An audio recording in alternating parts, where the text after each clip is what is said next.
What's up, guys? Welcome back to Zach's Horrors. Before we get started, I'd like to give my friend Adam Racer a shout out. I met him on Facebook in a group called Killer Flicks. That link is going to be in the description. If you're not in Killer Flicks, be sure to join.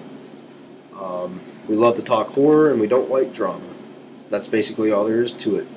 And Adam, as opposed to Adam, his channel is called Films Make Me Scream, I believe that's what it's called. He is very, very passionate about movies. I have to give him my respect for that. Even if it's a movie I don't like, he goes in detail about movies. Yeah, he doesn't dick around. Now on to the next part of the video. We're going to be talking about the Texas Chainsaw Massacre. I'm going to grab some water because my mouth is really dry. The Texas Chainsaw Massacre. Now the reason I'm making this video is because somebody asked me if I think the Texas Chainsaw Massacre is important to horror. I'm going to answer this question, but I'm not going to just give it a yes or no answer. We're going to go in detail. We're going to be using some notes. That's a blank piece of paper, but there are notes on the other side. First thing I'm going to discuss about this film is the tone. You get a feel for the tone right away. You know shit's about to go down. You get this long, not too long, it's about 50 seconds of this like intro, describing what it is you're about to see and all that. And then when all that's over and done with, you see a fucking decaying body propped up in a cemetery because some creepy people were in there grave robbing, and just the tone, it's just gritty as fuck. I mean, holy shit. For a movie made in 1974, it is super fucking gritty. It is super fucking disgusting. It's disgusting. And that's why I love this fucking movie. It is so nasty. And I'm not talking about in the sense of violence and gore. I mean, this movie, there was no need for this gore in this movie. And I know people who have never seen it and we'll just be all like, oh my god, no gore, oh my god, it's not scary when there's no gore. Ah! There's no need for gore in this movie.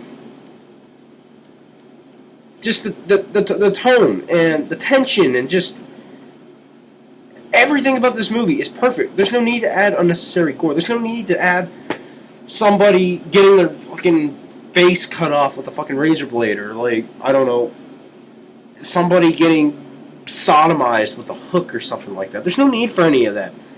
That's not what makes a movie scary, if you ask me. It's what you don't see that scares you. And you don't see very many of the kills. Like, you see the first one, and you're just like, okay, that was cold. There was no apologies held there, no punches held back or anything like that. He just fucking killed the guy and drug him into a fucking room, and he's like, God knows what the fuck he's in there doing to him. That's what's scary about the movie. That's what's important about it. You don't see what happens to that guy after being hit in the head with a fucking hammer.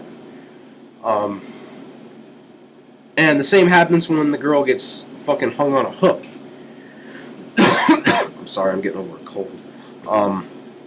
That's what's scary about the movie.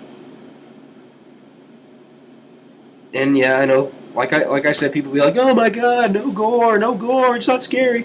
It's scary. It is extremely scary. There is no reason to put gore in it. That's practically the tone. It's just violent, but it's violent, but it's not violent. Like, you think you see gore everywhere, but you go back and watch it again, and you're like, wow, there's no gore there, but yet it's that much more effective without the gore because you don't know what the fuck's going on. Next thing I'd like to talk about is the plot. The plot is just a group of kids end up in the wrong place at the wrong time. And the acting from the kids is not very good. I'm not going to say it's not very good. I think it's okay. It's not great. I think Marilyn Burns did a really good job. But the other kids, they're just there to. That's not really that much of a problem because you don't really care about the kids that much, other than maybe Sally Hardesty and her brother, who's fucking annoying. He was funny at first, but then he got annoying after a while.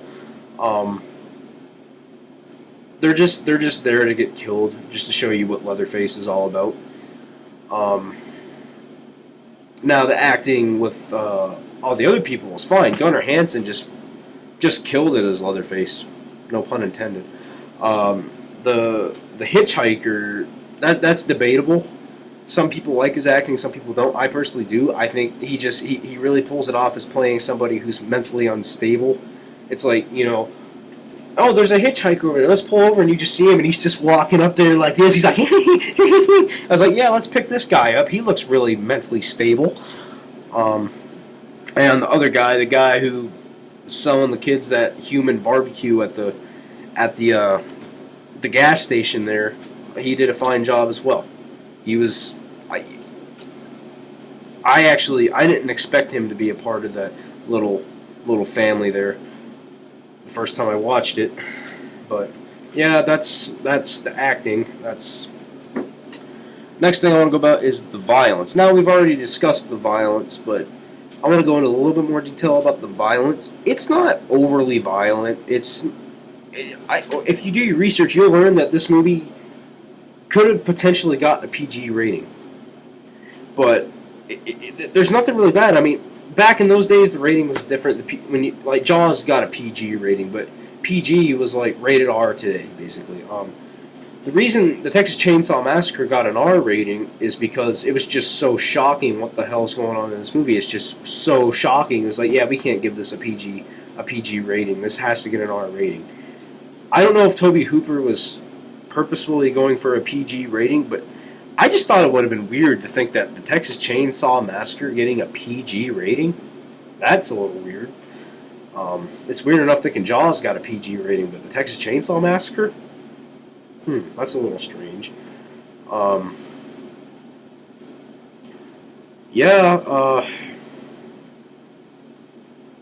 It was quite eventful, though, the movie itself. I think that it's very important to horror altogether to answer the main question here.